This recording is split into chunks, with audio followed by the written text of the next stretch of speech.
নিয়ম-নীতির তোয়াক্কা না করে সরকারি বই ও খাতা বিক্রির অভিযোগ কোটচাঁদপুরের প্রধান শিক্ষকের বিরুদ্ধে। বিস্তারিত স্টাফ রিপোর্টার বাবলু মেয়ার প্রতিবেদনে। সরকারি নিয়ম-নীতির তোয়াক্কা না করে গোপনে বিপুল পরিমাণ সরকারি বই ও খাতা ভাঙাড়ি ব্যবসায়ীর কাছে বিক্রি করে দেওয়ার গুরুতর অভিযোগ উঠেছে ঝিনাইদহের কোটচাঁদপুর মাধ্যমিক বালিকা বিদ্যালয়ের প্রধান শিক্ষক মোহাম্মদ ইসাহাক আলীর বিরুদ্ধে।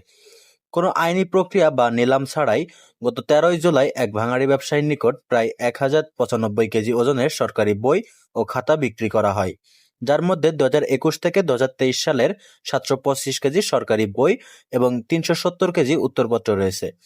এই বিষয়ে জানতে চাওয়া হলে প্রধান শিক্ষক ইসাহাক আলী প্রথমে অস্বীকার করলেও পরে সুর নরম করে বলেন, খাতা বিক্রির জন্য তিনি একটি কমিটি করে দিয়েছিলেন, তবে তার ভেতরে সরকারি বই ছিল কিনা তা তিনি জানেন না। নিয়মের তোয়াক্কা না করে এভাবে সরকারি সম্পদ গোপনে বিক্রি করায় ক্ষোভে ফেটে পড়েছেন স্থানীয় সচেতন মহল ও অভিভাবকেরা।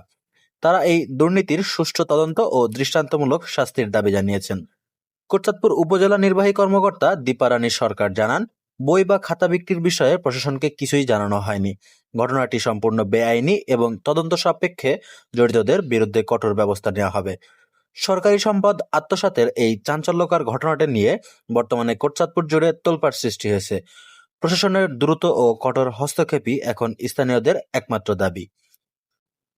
নিউজ ডেস্ক, দৈনিক ইনসাফের চোখ।